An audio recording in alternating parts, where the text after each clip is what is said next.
Assalamualaikum warahmatullahi wabarakatuh. Pada kesempatan kali ini, saya akan menjelaskan materi tentang akuntansi manajemen Islam dengan mata kuliah akuntansi manajemen dan dosen pengampu Dr. Gustian Juanda. Sebelumnya, perkenalkan nama saya Neti Purnabasari dari kelas manajemen 21C. Materi yang akan saya sampaikan mengenai akuntansi manajemen Islam yang pertama yaitu pendahuluan, yang kedua dasar penetapan akuntansi Islam, ketiga konsep biaya dalam Islam, keempat kesimpulan. Yang pertama yaitu pendahuluan. Akuntansi manajemen Islam berkembang dari akuntansi manajemen konvensional. Dengan dasar di Al-Quran, fokusnya adalah pada aspek ibadah dan kekurangan ilmu umum. Akuntansi manajemen berhubungan dengan prinsip sosial dan dapat diidentifikasi dengan syariat Islam untuk menjadi dasar pembangunan akuntansi manajemen Islam. Prinsip yang digunakan adalah menjaga kebaikan yang sudah ada dan mencari hal baru yang lebih baik. Kemudian, implementasi prinsip ini adalah menggunakan kaidah akuntansi konvensional dan menemukan konsep yang lebih baik dari Al-Quran dan hadis untuk menciptakan prinsip akuntansi manajemen Islam. Kemudian, masyarakat Islam yang menerapkan prinsip Islam dalam bermuamalah kini memiliki lembaga keuangan syariah dan produk halal. Dasar penetapan sudah ada sejak Al-Quran diturunkan, tetapi kajian Islam lebih ditekankan pada aspek ibadah, maddah, dan berdampak ketertinggalan ilmu umum. Akuntansi manajemen mempunyai banyak variabel yang berhubungan langsung dengan prinsip sosial, sehingga kita dapat mengidentifikasi asumsi dan perilaku tersebut dengan berpedoman pada syariat Islam. Perkembangan kemudian masyarakat Islam yang menetapkan prinsip Islam dalam bermuamalah saat ini ditandai dengan munculnya lembaga keuangan bank dan non-bank syariah. Kemudian berkembang pula produk-produk halal, sehingga membutuhkan akuntansi dan prinsip manajemen Islam yang sesuai untuk menerapkan dalam perencanaan hingga pengambilan keputusan dengan praktik akuntansi manajemen syariah. Selanjutnya, itu ada dasar penerapan akuntansi Islam. Yang pertama, dasar penerapan akuntansi Islam. Islam merupakan agama rahmatul lil alamin. Artinya, Islam mampu memberikan manfaat bagi seluruh umat manusia. Seperti yang telah dijelaskan sebelumnya, dasar dari akuntansi manajemen Islam adalah Al-Quran, hadis, dan ihtiraj. Akuntansi manajemen Islam tentu tidak dapat dipisahkan dari konsep akuntansi Islam. Akuntansi manajemen Islam tidak terpisahkan dari konsep akuntansi Islam karena dari perspektif ilmu akuntansi, ilmu informasi mengelola bukti transaksi sebagai input dan mengubahnya menjadi informasi dengan mengukur dan mengelompokkan transaksi berdampak pada akun perkiraan atau pos keuangan. Selanjutnya ada perbedaan.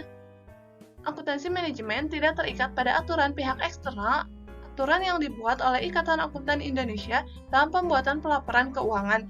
Dan yang terpenting, akuntansi manajemen dapat memberikan manfaat seperti optimalisasi sumber daya yang guna untuk mencapai tujuan perusahaan. Untuk itu, pelaporan akuntansi manajemen tidak tunduk pada aturan pihak eksternal. Kemudian, khusus akuntansi manajemen Islam mengharuskan sebuah perusahaan memiliki etika bisnis yang sesuai dengan bisnis Islam dan tanggung jawab sosial, karena segala tindakan kita akan diminta pertanggungjawabannya bukan hanya di dunia, melainkan kelak di akhirat.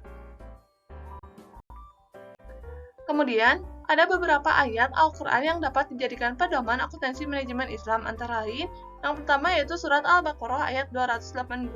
Berdasarkan ayat di atas dapat disimpulkan bahwa transaksi tidak selalu dengan tunai, perlu pencatatan atau pembukuan. Oleh karena itu, perusahaan harus melakukan hal tersebut, seperti bagian keuangan, pengendalian kegiatan perusahaan harus mempertanggungjawabkan semua kegiatan yang terukur secara moneter. Yang kedua yaitu ada surat Asy-Syura ayat 182-183. Pencatatan berdasarkan ayat-ayat tersebut adalah syariah Islam dalam menjaga sumber daya perusahaan dan tidak boleh merugikan stakeholder seperti konsumen, masyarakat, supplier, karyawan, pemerintah, dan pemilik, sesuai dengan kaidah akuntansi manajemen lingkungan. Saat ini menjadi topik hangat dalam pertemuan G20, termasuk Indonesia yang diharapkan melaksanakan dan menjadi tuan rumah. Selanjutnya ada biaya dalam Islam.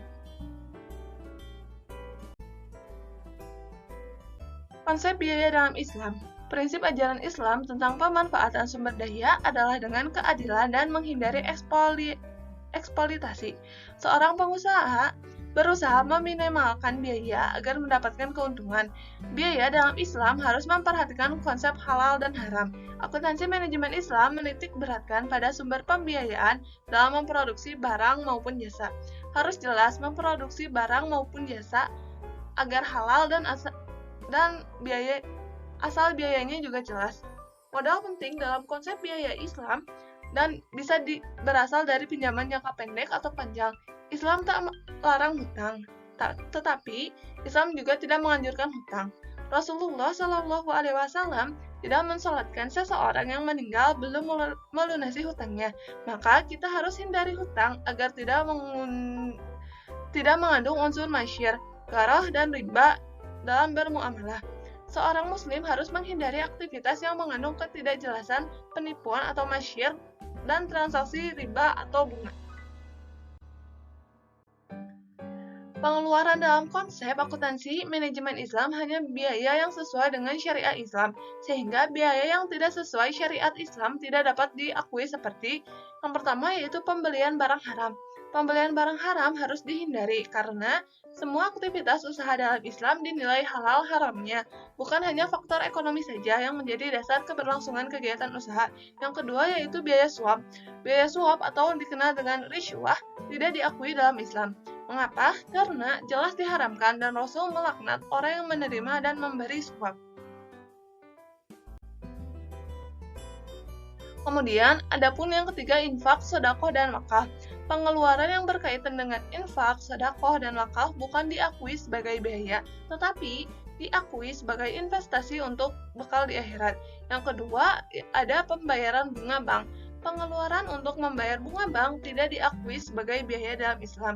Mengapa? Karena bunga bank haram hukumnya berhubungan mengandung unsur riba. Yang terakhir yaitu zakat.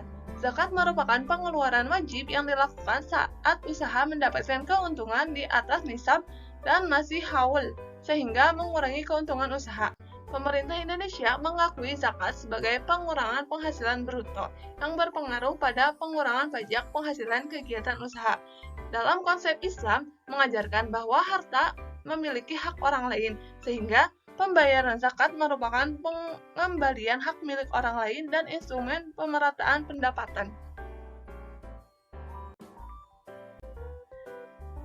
Yang terakhir yaitu ada kesimpulan. Dari materi yang sudah saya jelaskan tentang perkembangan akuntansi manajemen Islam, dapat disimpulkan bahwa perkembangan akuntansi manajemen Islam tidak terlepas dari perkembangan akuntansi manajemen konvensional. Perbedaannya, akuntansi manajemen Islam harus sesuai dengan Al-Quran dan hadis dalam kegiatan operasionalnya, sehingga tidak boleh melakukan kegiatan bisnis yang menghasilkan produk haram, termasuk sumber daya yang digunakan dalam memproses produk tersebut. Dalam hal ini juga harus memperhatikan kewajiban membayar zakat dan pajak sesuai peraturan perundangan yang berlaku di Indonesia. Hal ini yang juga sesuai dengan kaidah Islam, yaitu akuntansi manajemen lingkungan yang harus memperhatikan semua stakeholder kegiatan usaha dan tidak merugikan.